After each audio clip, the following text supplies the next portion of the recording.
بند ہونا ضروری ہے.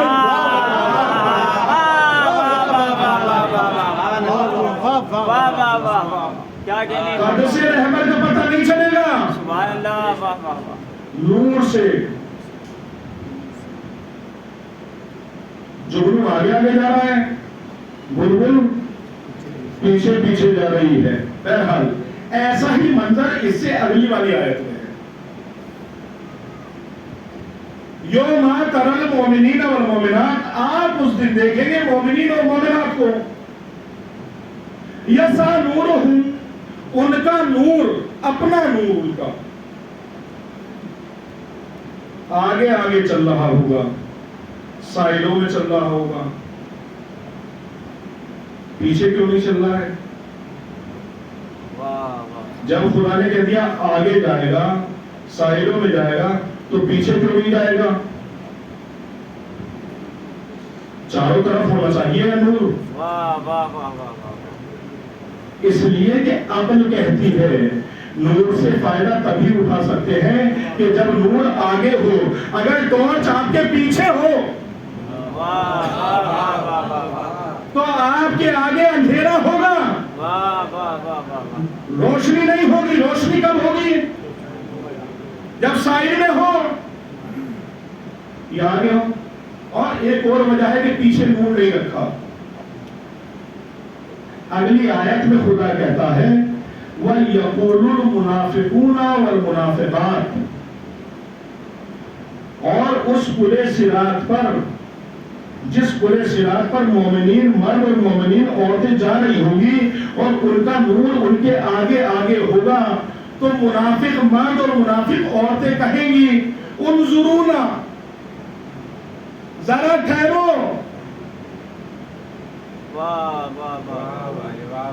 اس کا مطلب یہ ہے کہ مومن مرد اور مومن عورتیں آگے, منافق مرد اور منافق عورتیں پیچھے. اور نور کن کے آگے چل رہا ہے؟ مومنین کے. اگر پیچھے بھی ہوتا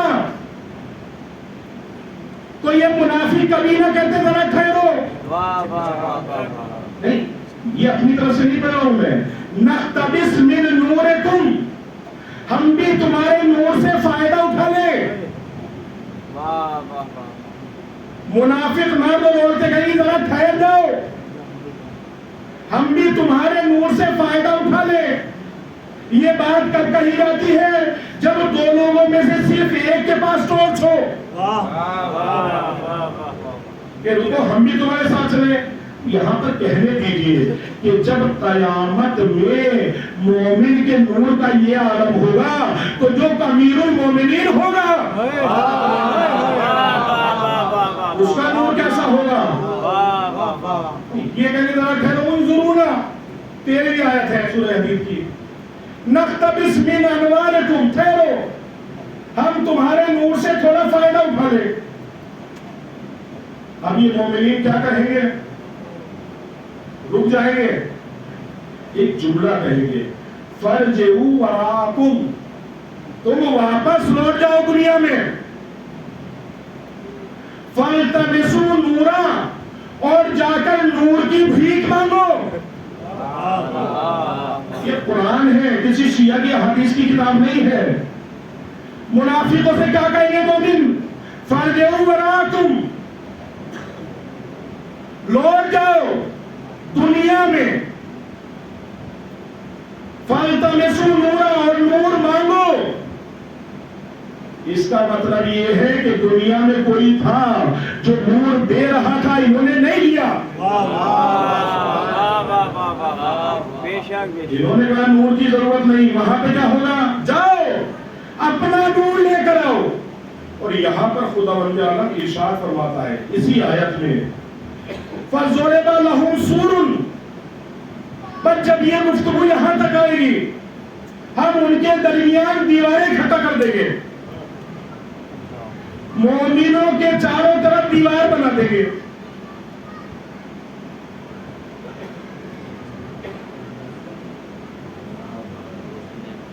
مومنوں کے چاروں طرف دیوار, باؤنڈری. لہو بابن, اور اس باؤنڈری میں ایک دروازہ بنا دیں گے.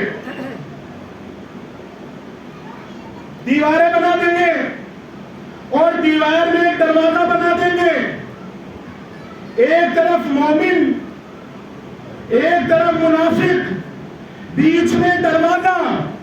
یہ فرق دروازے کا وہاں نہیں ہے، یہاں بھی ہے. مومن اور منافق کے درمیان دروازے کا ہی فرق ہے. اب یہ دروازے پر سے آواز دیں. اس اگلی آیت میں ارشاد فرماتا ہے اللہ ینادوہم، اور یہ باہر سے پکار رہے ہوں گے منافق، دروازہ کھٹکھٹا رہے ہوں گے، کھولو کھولو ہمیں بھی اندر آنے دو. ینادوہم، آواز دے رہے ہوں گے کہ دروازہ کھولو، ہمیں بھی آنے دو، ہمیں بھی نور سے فائدہ اٹھانے دو.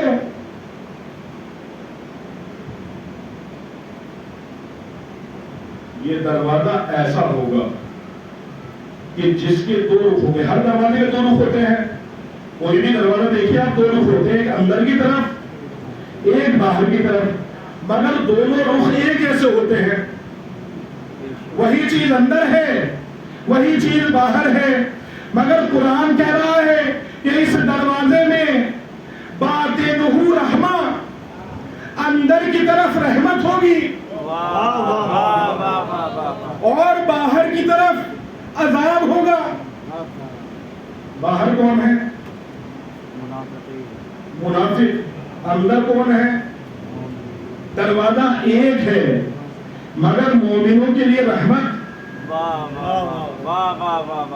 منافقوں کے لیے عذاب. یہ آواز دے رہے ہمیں بھی آنے دو، ہمیں بھی آنے دو، ہمیں بھی آنے دو. سوچ رہے ہوں گے کہ جب دنیا میں رسول نے کہا تھا انا مدینۃ العلم وعلی بابها، جب تو ہم نے کہہ دیا تھا کہ فلاں دیوار ہے، اب دیوار کام نہیں آ رہی. اسی کو نہیں دیکھا کہ دیوار پیٹ رہا ہو. ہم کہہ رہے قرآن کہہ رہے کہیں گے دروازے پر کھڑے ہو گے ینادوہم، آواز دے رہے ہوں گے کھولو ہم بھی آ جائیں.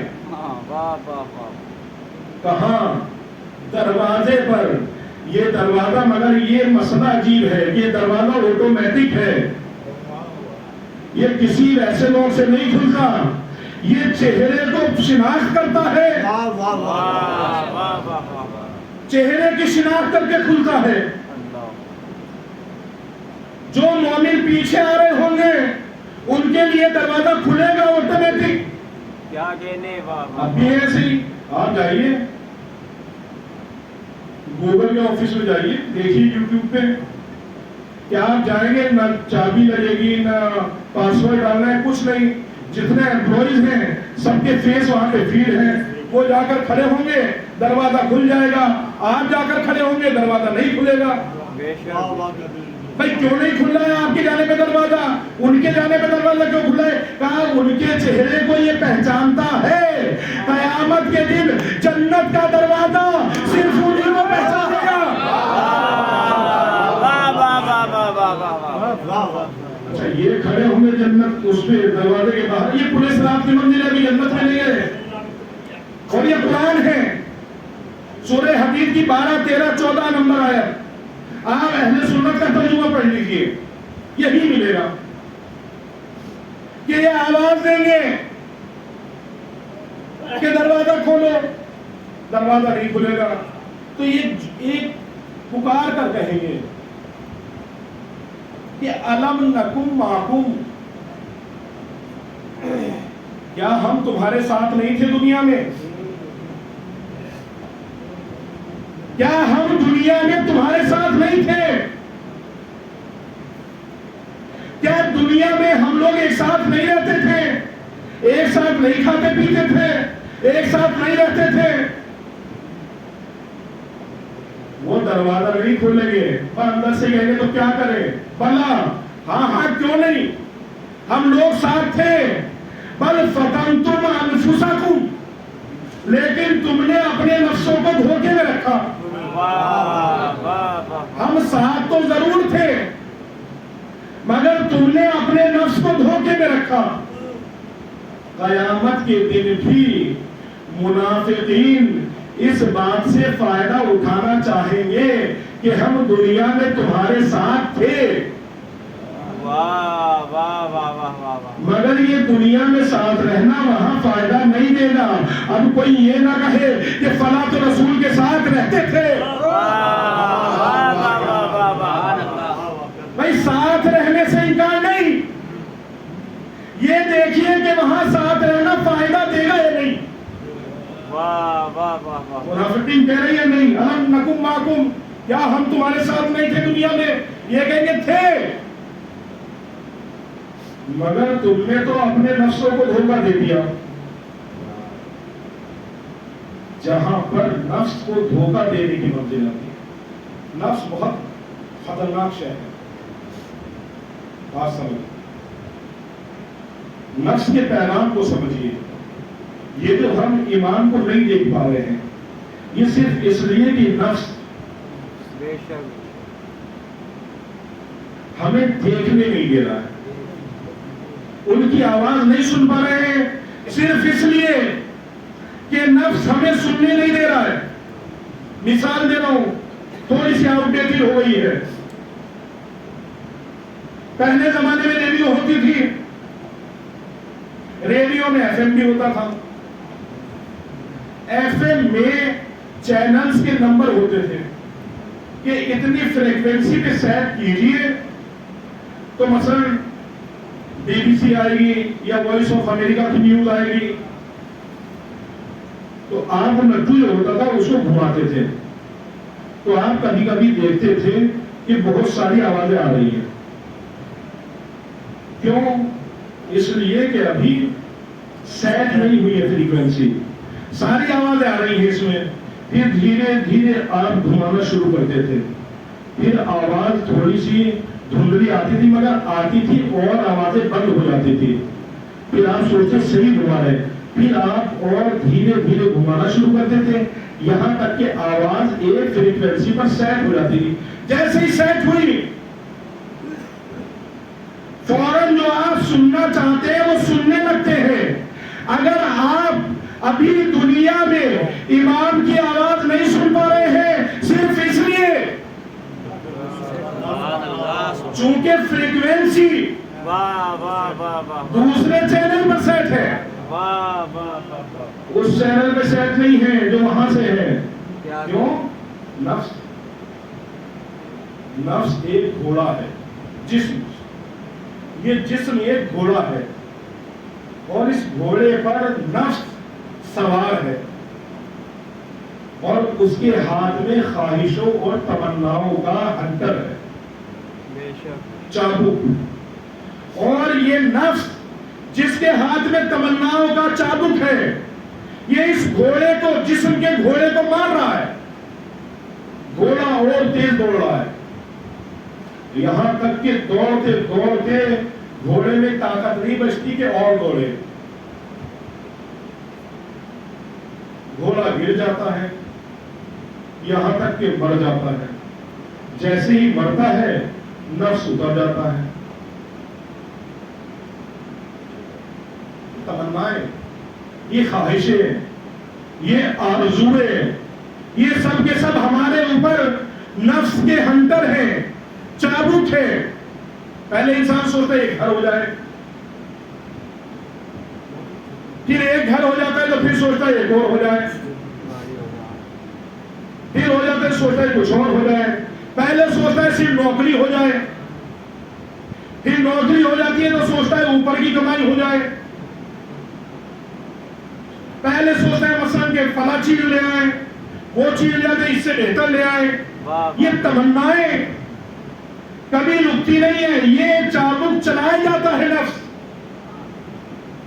اور انسان دوڑتا رہتا ہے یہاں تک کہ یہ کیفیت آتی ہے, یہ گھوڑا جسم جسے کہتے ہیں یہ تھک کے مر جاتا ہے. اور جب مرتا ہے تو کیا کسی کو آپ نے دیکھا ہے کہ اسے اس کے بستر پر غسل کیا گیا ہو؟ قیمتی بیڈ منگایا, 50,000 کا بیڈ ہے, مر گیا اسی بیڈ پر. کبھی دیکھا تو اسے اس پر غسل دیا جا رہا ہے؟ غسل دینے کے لیے تختہ آئے گا مسجد سے. کہاں سے آ رہا ہے؟ مر گیا وصیت کر دے بھائی مجھے میرے ہی پلنگ پر اٹھانا اور اس کے ساتھ ہی دفن کرنا، کیا پوری ہوتی ہے؟ پلنگ کہاں سے آئے گا؟ تو نفس جن چیزوں کو اکٹھا کرا رہا تھا، ادھر مرا، اب خواہشیں ختم ہے، اب کھانا رکھا ہے، اچھا کھانا بننا ہے، مگر اس کے لیے نہیں، بھلے بھی خوب کھاتا ہو فاتحہ میں، مگر جب مر گیا تو اب رکھا ہے خان، اس کے کسی کام کا نہیں ہے، اب دوسرے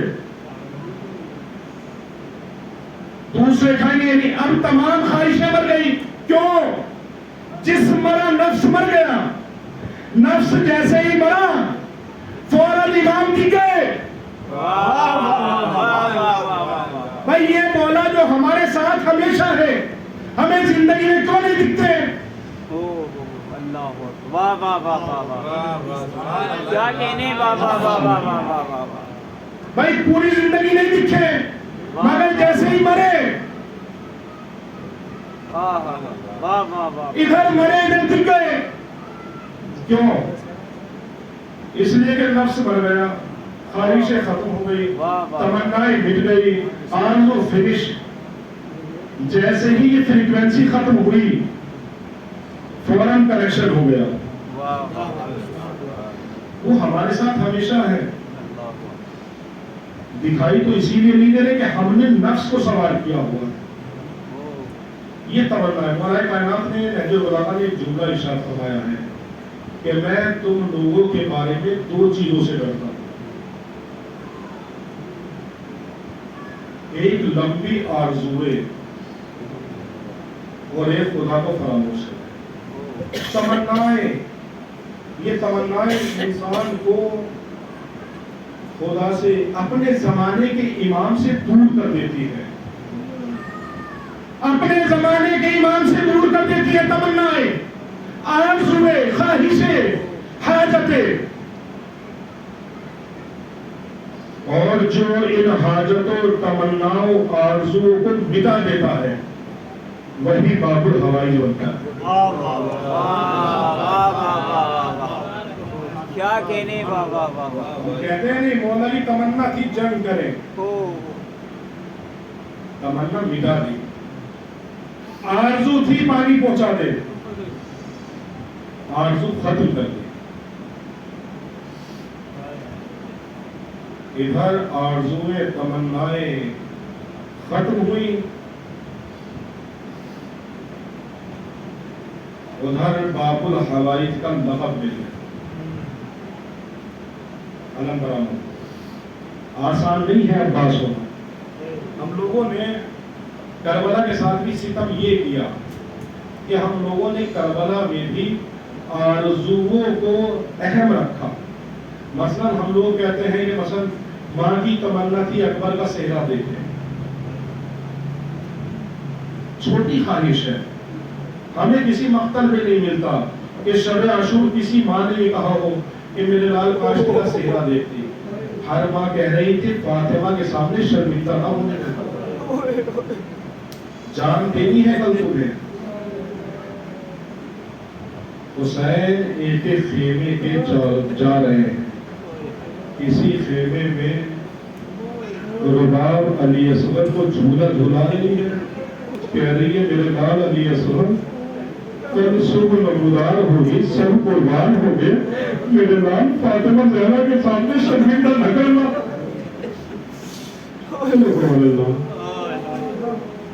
کسی خیمے میں لیلا علی اکبر کو سمجھا رہی ہے، علی اکبر کل سب لوگ قربان ہوں گے، اے میرے لال ایسا نہ ہو فاطمہ پوچھ میں لیلا اکبر کیا آتا ہے، حسین کیا آتا۔ ایک خیمے میں زینب اور محمد کو سمجھا رہی ہے، اے میرے لال اپنے نانا کا نام روشن کر دینا، اپنے دادا کا نام روشن کر دینا، یہاں تک کہ ایک خیمے، ارباب مصائب پڑھتے ہیں، ایک خیمے سے رونے کی آواز آ رہی ہے، حسین کے ساتھ عباس ہے،